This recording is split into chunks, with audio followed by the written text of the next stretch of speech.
All right, bruh fans, to round out this week's triple 3-for-1 episode bonanza, we have Season 3, Episode 3, Human to Human. 7 out of 10. Thought this was the second best of the 3 episodes we got this week.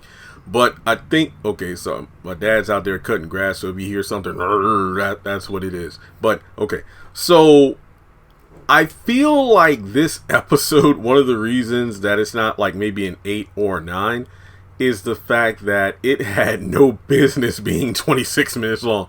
There were a couple scenes where I'm like, this could have been, they could have trimmed the fat off of this episode and it could have worked as 21 or 22 minutes, but it wasn't bad. Like I said, it wasn't as good as episode 1, but it wasn't as lower tier as episode 2. But I do feel like I have a lot to say about this episode. Alright, so guys, you know the drill. Hit the thumbs up button to show you like the video. Follow me on social media. Links are in the description below. And hit subscribe, please. Seriously, I'm trying to get to 250,000 subscribers. You know, maybe before the fall. That would be nice. Or the end of the year. So, we pick up where we left off with Bill's new mother-in-law, Hilda, moving in, and it turns out that Bill has a guest room that, you know, she can stay in. He's pretty taken aback by what's going on here, but essentially, to wrap up the scene, not to kind of skip over, but Karen White, I believe is the actor's name. Just seeing her on screen again is amazing. I think I covered this in my trailer breakdown. She has been in so many projects and, you know, a lot of things I've seen. So it's always cool when I see like veteran actors and actresses in Tyler Perry projects, because I don't know, it just brings a smile to my face. But regardless, she played the role to the T, because I'm so used to her, you know, being like the quick-witted 3,000 words a second, you know, female character in various projects. But to see her in this kind of condescending, you know, persona is just interesting to me. I'm going to be honest here. I feel like I might have mentioned this in my trailer breakdown, but in case I haven't, I wonder if her and Miss Alice know each other, because I feel like they're two peas in a pod. I just feel like Bill is looking like, wow, so this is what John feels like. You know, we always making fun of him for living with his mom, and now my mother-in-law is trying to move in with me. So the gist of this scene is simply put that yeah, Regina said that whenever she got married, she can move in with her husband, and you know, her and her husband, and in that case, you're the husband. And she pretty much kind of belittles Bill at every turn, from saying, you know, Peter was well off, and, you know, his father was rich, and he had this big old house, and you're not doing too bad for yourself. So everything she said was like a sideways compliment. You know, goes on to say she's about to toss out all his vegan, clean food, because, no, we ain't doing none of this. You need to put some meat on your bones. And Bill is just sitting up there like, what? So from there, she doesn't want red wine, but she wants some liquor.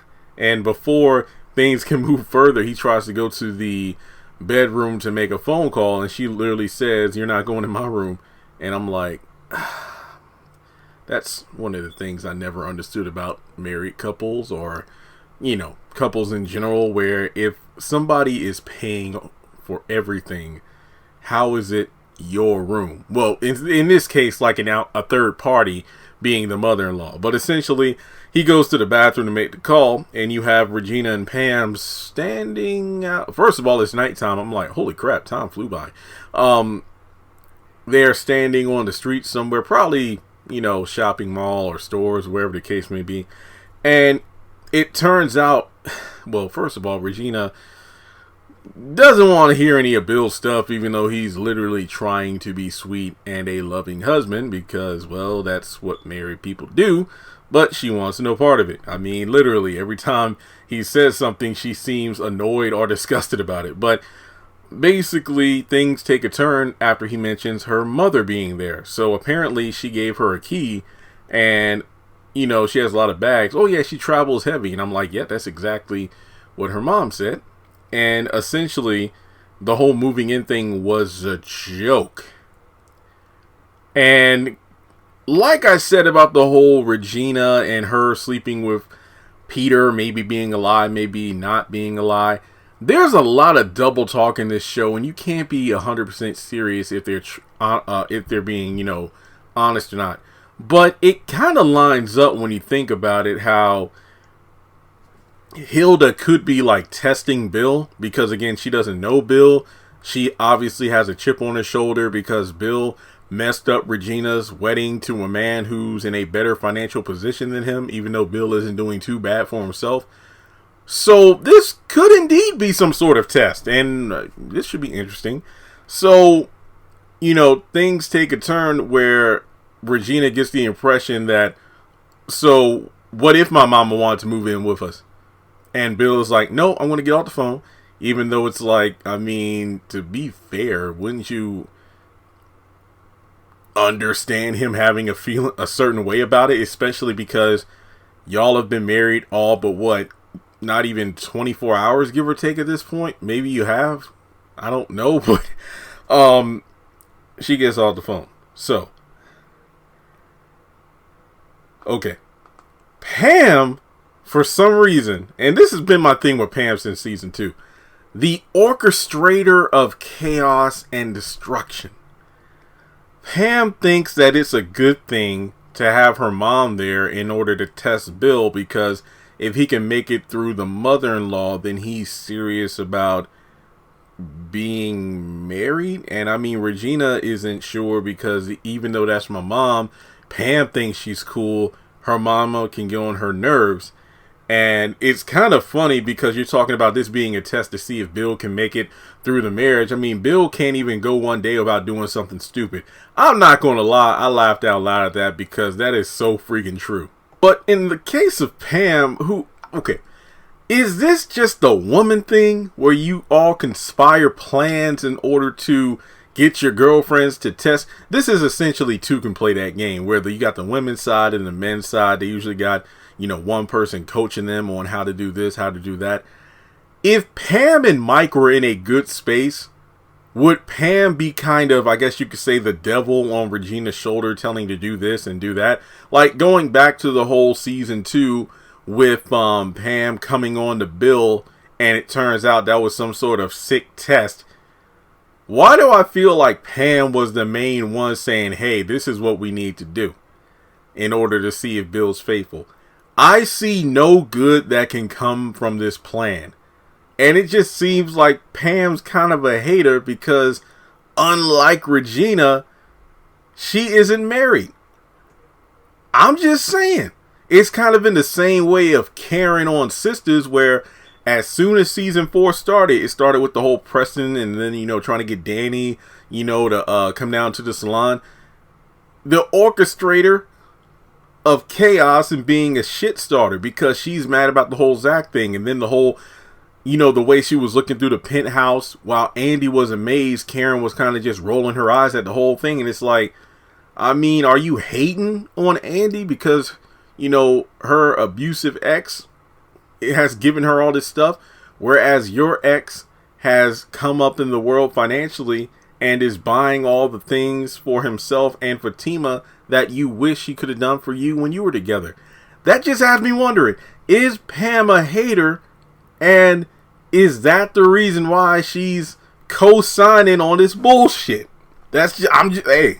Alright, so we go over to Alice and John at the sandwich shop, and this is probably the main scene that I feel like dragged on way too long and caused the episode to almost be 30 minutes when it had no business being. And some people were like, wait, where's Miss Alice in the trailer? Why wasn't she in the season 3 trailer? Because we get plenty of Alice in these 3 episodes, and this scene proves it. Alright, so John comes in, as Alice is counting the money. I'm guessing at this point it's the end of the day, or wait, if John's coming to the shop, this is the first time he's at the shop that day because he went to the hospital first. But then we clearly see Pam and Regina on the street, and it looks like it's nighttime. Because in the next scene, when Tom comes home, he's coming home from work. Greg is off work as well because he's getting ready for his date with Darla. So why did John even go down to the sandwich shop if it's the end of the... Okay, you know what? Let me stop. continuity. I don't know. All right, so I get it. Some scenes happen at the same time. Other scenes feel out of place. So yeah, I'm assuming it's the end of the day. Even though technically it's not, because Lydia shows up at the end of the episode and there are people in the sandwich shop. Okay, I'm confused. Now I feel like, oh crap, now is this episode worse than episode 2 because I'm thinking too hard about times? Well, maybe, you know what, let me forget about it. So let's just talk about the scene in itself. My bad. So, Alice is proud of John for putting it on Lydia. She really likes her.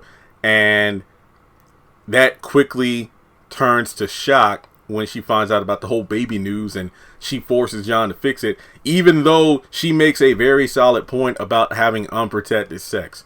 Even though I do not like the idea of Miss Alice inviting Lydia back and telling her to go into her son's room, he should have known better.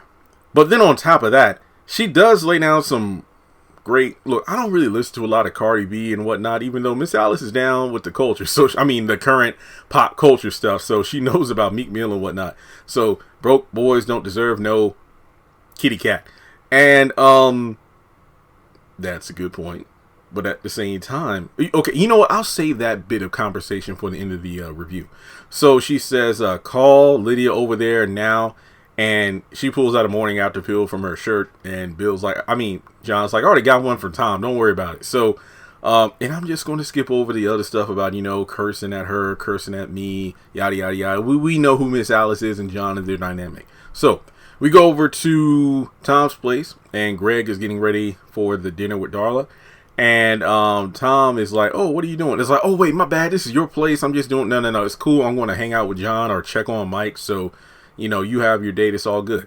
And this is a good scene because, Greg is, I think what John has been saying has been getting to him. Like, it's one thing, because it seems to me that if John never had that back and forth with him at the hospital in episode 2, Greg wouldn't be so unsure or confused about his circumstances right now with Darla. But, Tom just reassures him that, basically, as the title says, human to human. So Greg is like, he's confused about interacting or messing around with a trans woman, because if he does that make him insert acronym here?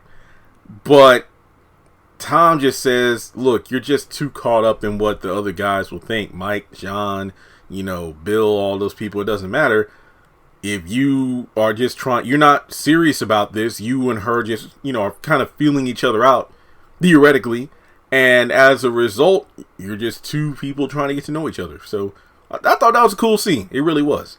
Now we go over to Darla, who's about to come in, because Tom's like, oh, well, she's at the door. I'll go take a shower, then I'll bounce. So you enjoy your dinner. So Darla comes in. She loves the date setup, and she can automatically tell off the rip that that Greg is acting awkward and he's, pretty fidgety. But it's interesting that the conversation addresses the elephant in the room. That he was, hey, I'm sorry about acting upset because I didn't know off the rip that, you were a trans woman.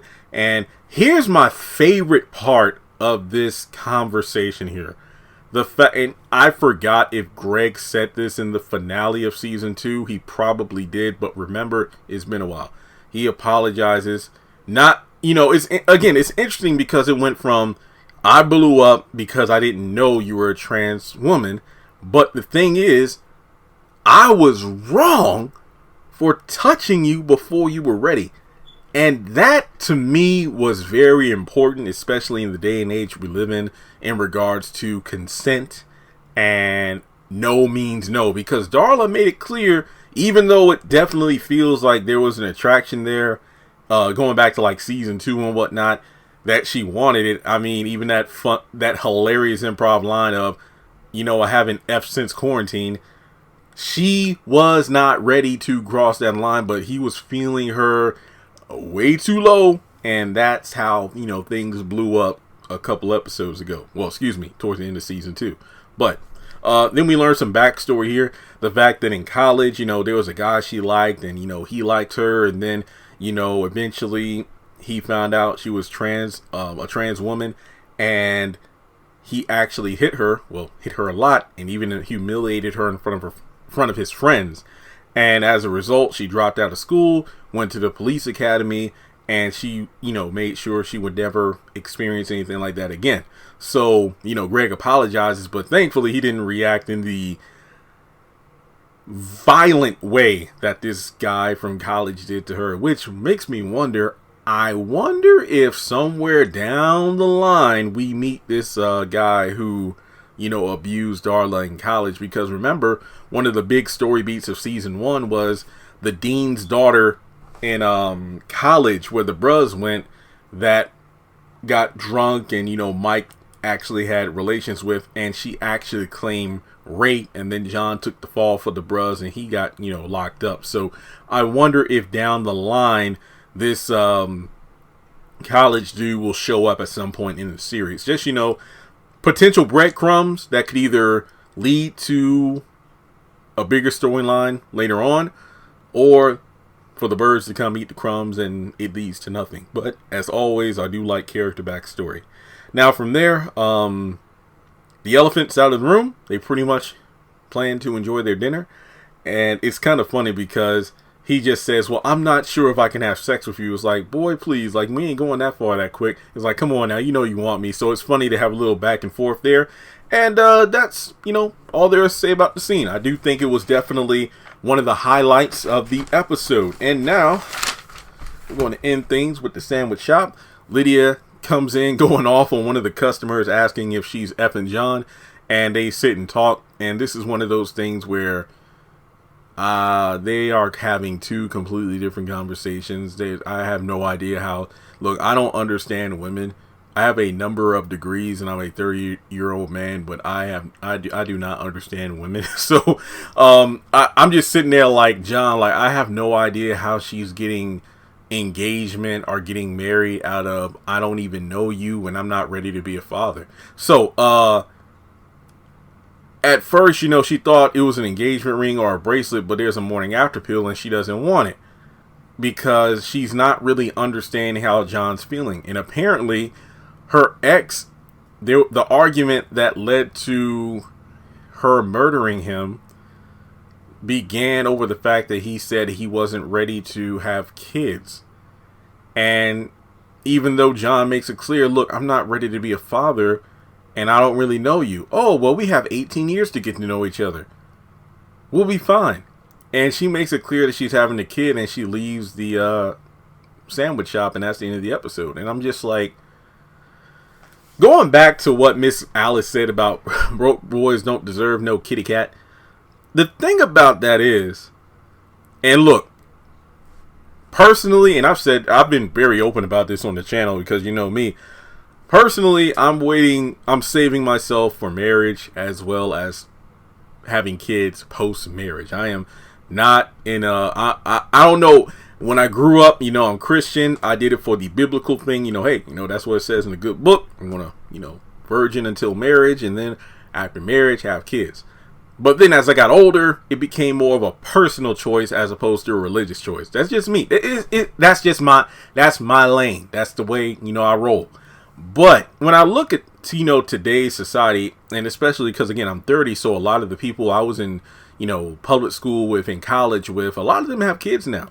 And I've had some people's like, man, you don't know how good you got it. And then I'm like, what do you mean? Because, you got your own thing. You're making good money. You're your own boss. You're single.